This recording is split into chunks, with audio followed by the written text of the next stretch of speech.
You will understand, miss, that society remembers debt longer than virtue." The words were spoken gently, yet they carried the weight of a sentence passed without appeal. They followed her through the assembly room, clinging to the silk of her gown as surely as the murmurs that rose and fell like an ill-tuned orchestra. Chandeliers burned overhead, their light glinting on jewels she no longer owned, illuminating faces that smiled too late or not at all. Once, she had been greeted with warmth. Now, every courtesy felt measured, every nod a calculation. She moved among them with lowered eyes and lifted chin, performing dignity as one might perform a final courtesy before leaving a stage forever. Her family's ruin was no longer a private misfortune, but a public entertainment. It had begun quietly, with unpaid notes and whispered inquiries, and ended in the swift efficiency of creditors who showed no sentiment. The house where she had grown up echoed now with absence, its rooms stripped of portraits and pianoforte alike, its garden untended, its gates closed to callers who pretended they had never crossed its threshold. In Regency, England, a young woman without fortune was not merely pitted. She was suspected. Want, in the eyes of society, suggested some private failing, some deficiency of character that wealth alone had previously concealed. She learned quickly how shame could be delivered without cruelty. It arrived in invitations that never came, in conversations that drifted away from her presence, in glances exchanged over teacups. Even kindness, when offered, felt like charity and therefore another humiliation. Yet she endured, because endurance was the only inheritance left to her. She dressed plainly but neatly, spoke little but with care, and carried herself as though her circumstances were a temporary costume rather than a permanent truth. If she faltered, she did so only in solitude, where tears might fall without witnesses. It was in this climate of quiet exclusion that her distant guardians summoned her. They were practical people, inclined toward solutions rather than sympathy, and they spoke to her as one speaks to a sensible child who must be guided away from imprudence. There was, they explained, an opportunity, a marriage. The word landed heavily, stirring equal measures of fear and relief. The proposed groom was a nobleman of considerable means, advanced in years, desiring peace rather than companionship, propriety rather than affection.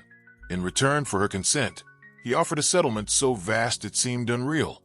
£5 million, enough to restore her family's standing and secure their future beyond anxiety. She listened without interruption, hands folded in her lap, the way she had been taught. Her mind raced, but her expression did not. Marriage, she had always believed, was meant to grow from esteem, perhaps even tenderness, nurtured slowly like a garden. This was something else entirely, a transaction rendered respectable by ceremony and vows.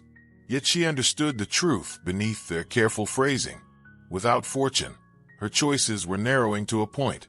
To refuse was to condemn not only herself, but those she loved to a life of genteel hardship and lingering disgrace. That night, she walked alone beneath a sky heavy with cloud, the air smelling faintly of rain and coal smoke. Carriages rattled past, bearing others toward warm houses and brighter prospects.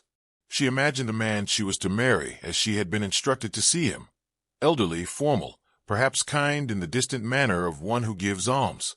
She would be grateful, obedient, unobtrusive. She would ask little and expect less. In return, her family would be saved. It was a bargain she could comprehend, even if she could not yet accept it in her heart. Her consent, when it came, was offered quietly. There was no dramatic declaration, no tremor in her voice. She signed her name with steady hand, as though sealing an ordinary correspondence.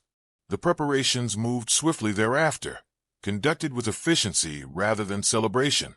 Few attended the modest ceremony, and fewer still expressed genuine interest in her happiness. When she stepped into the carriage that would carry her away from the life she had known, she felt neither excitement nor despair, only a solemn resolve that surprised her with its strength.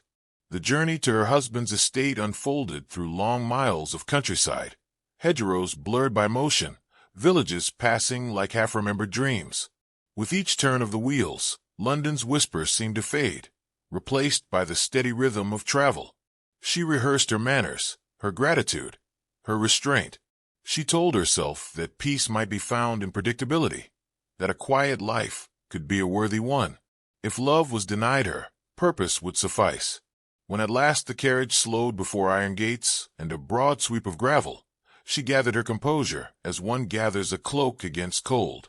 This was to be her home, and he, whatever his age or temperament, was to be her husband.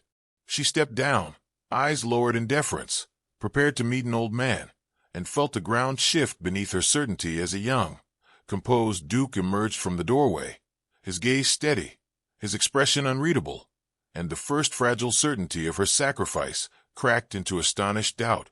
The moment stretched, filled with sounds she had not anticipated noticing. The distant call of a rook, the soft snort of horses, the faint rustle of leaves along the drive. He did not hurry toward her, nor did he avert his eyes. There was no apology offered, no explanation volunteered, only a courteous inclination of his head that acknowledged her presence as an equal rather than an obligation. In that suspended instant, she sensed that the story told to her guardians had been incomplete, perhaps deliberately so, and that the life she had agreed to enter would demand from her something more complex than patience alone. Somewhere between fear and wonder, she realized the true cost of this marriage had yet to be named by them both. The silence that followed her arrival was not unkind, yet it pressed upon her senses with unnerving insistence. He offered his arm, not as a command but an invitation, and she accepted because refusal would have been an admission of fear she refused to grant herself. As they walked beneath the high stone archway into the house, she studied him from the corner of her vision. The assured set of his shoulders, the absence of ostentation in his dress, the careful distance he maintained. This was no reckless youth playing at deception, but a man practiced in restraint, and the knowledge unsettled her more than the falsehood itself. Inside, the estate unfolded in measured grandeur. Tall windows admitted a pale afternoon light that softened the severity of carved panels and polished floors. Nothing shouted wealth, everything implied it. Servants moved with disciplined quiet, acknowledging her with respectful nods unmarred by curiosity. She sensed that he had prepared them, that her presence was neither surprise nor spectacle.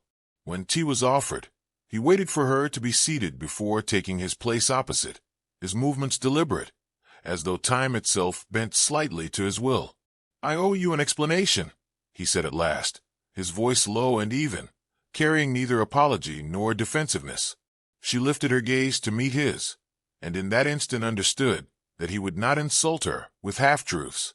He spoke of London, of the relentless attentions that accompanied a title and fortune, of alliances proposed under the guise of affection. Age, he explained, had been the most effective disguise. It discouraged ambition and invited indifference. Her consent, secured under that misapprehension, bound him now by honor rather than convenience. She listened, hands resting calmly upon her lap, absorbing not merely his words, but the discipline with which he delivered them.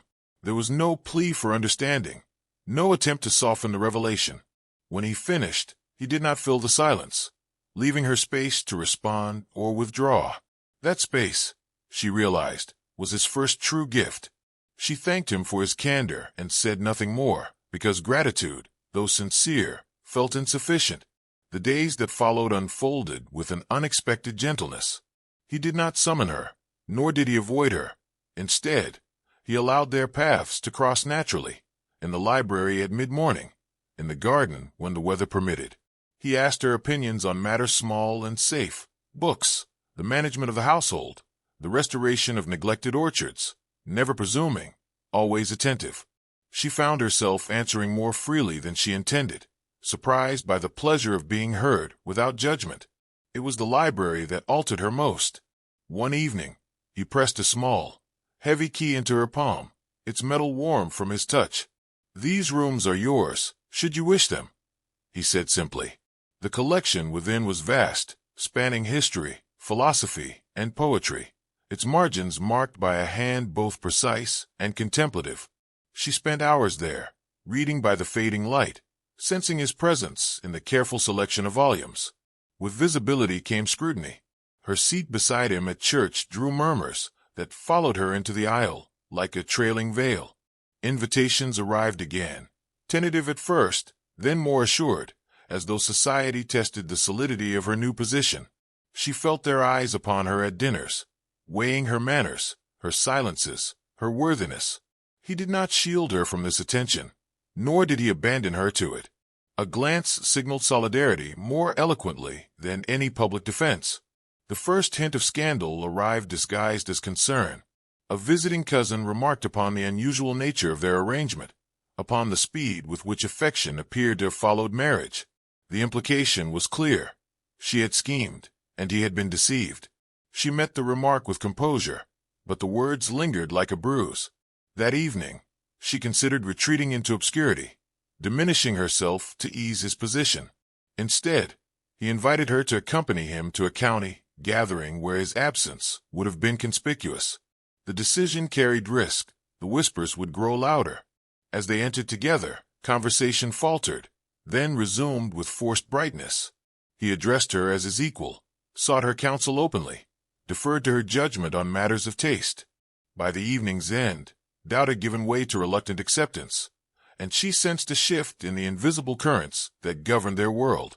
Later, alone in the quiet of the house, she thanked him, her voice unsteady despite her intention. He replied that protection was not the motive, respect was. The distinction settled between them, delicate and profound. She began to perceive the shape of his character through consistent acts of consideration that asked nothing in return. In his company, she felt neither purchased nor pitted, but something more precarious, valued. As autumn advanced, letters arrived from her family, their tone transformed by relief. Each page felt like both blessing and burden, gratitude braided tightly with obligation, debts resolved, prospects restored, their gratitude unrestrained. She read them with mingled joy and unease, aware that her sacrifice had achieved its purpose. Yet in quiet moments, she wondered whether the bargain had demanded more than she had anticipated. The Duke remained courteous and composed, yet there were moments when his gaze lingered, thoughtful, as though measuring a question he had not yet learned how to ask.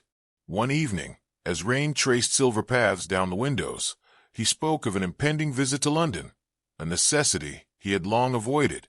He asked, with neutrality, whether she would accompany him. The question carried weight beyond its phrasing, suggesting exposure and decision.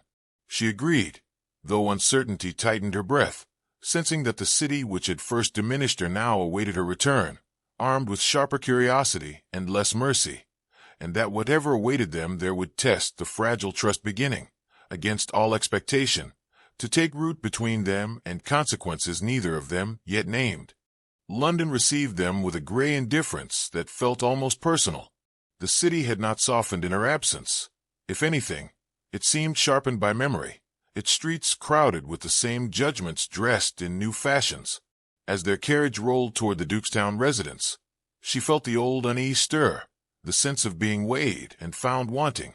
Yet this time, she did not sit alone in that knowledge. His presence beside her was steady, his silence deliberate, as though he understood that reassurance offered too soon would feel like intrusion rather than comfort. The house they entered was grander than the country estate, louder in its confidence, accustomed to scrutiny and display.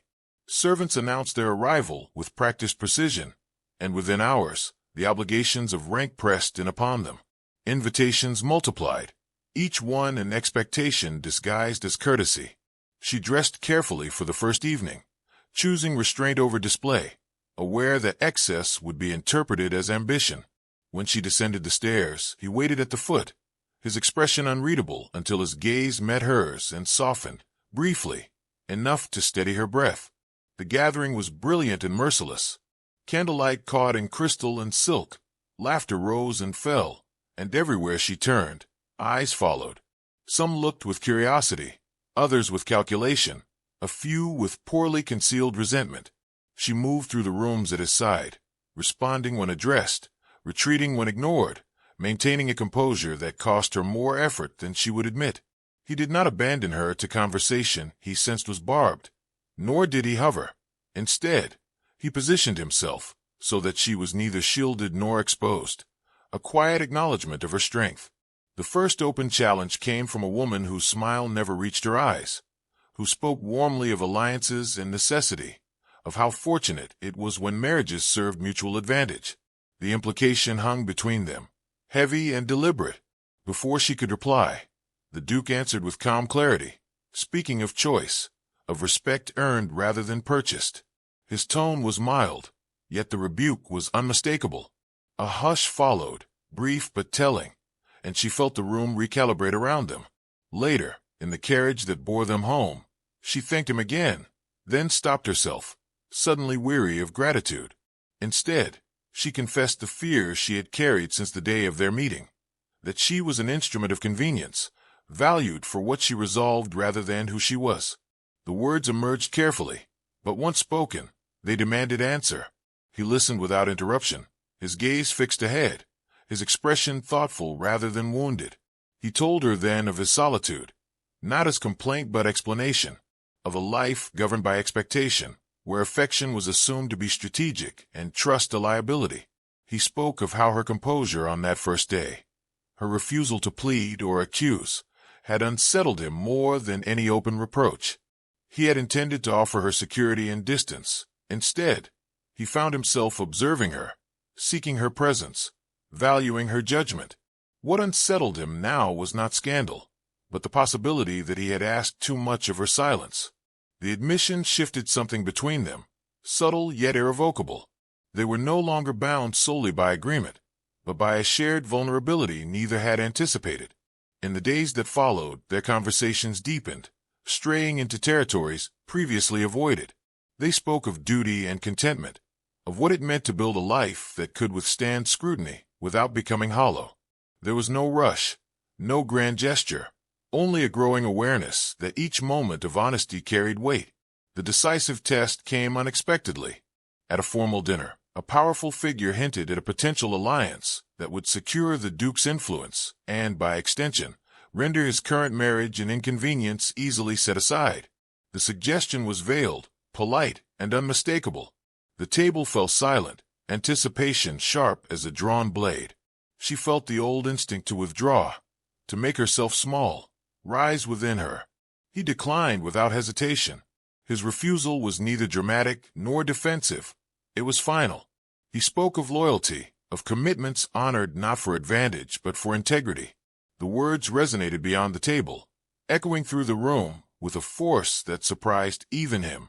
In that moment, she understood that his respect was not conditional, nor was it fragile. It was a choice, renewed openly. The aftermath was quieter, but no less significant. Letters arrived questioning his judgment, warning of consequences. He read them without comment, then set them aside. She watched, aware that his decision had cost him something real. That night, unable to sleep, she walked the length of the corridor and found him in the study, the fire low, his expression unguarded. She spoke then, not of fear or obligation, but of gratitude transformed into something steadier. She told him that whatever came, she would stand with him, not because she must, but because she wished to. The declaration was simple, devoid of ornament, yet it altered the air between them. He rose, not to claim, but to meet her, and in the space they shared, words were unnecessary. The future remained uncertain, shaped by forces beyond affection alone, yet something essential had been settled. As dawn crept pale and tentative through the windows, she realized that the marriage begun in misunderstanding had become a partnership chosen in clarity, and that whatever trials awaited them beyond London's judgment, they would face them no longer as benefactor and beneficiary, but as equals stepping forward into a life newly, deliberately their own.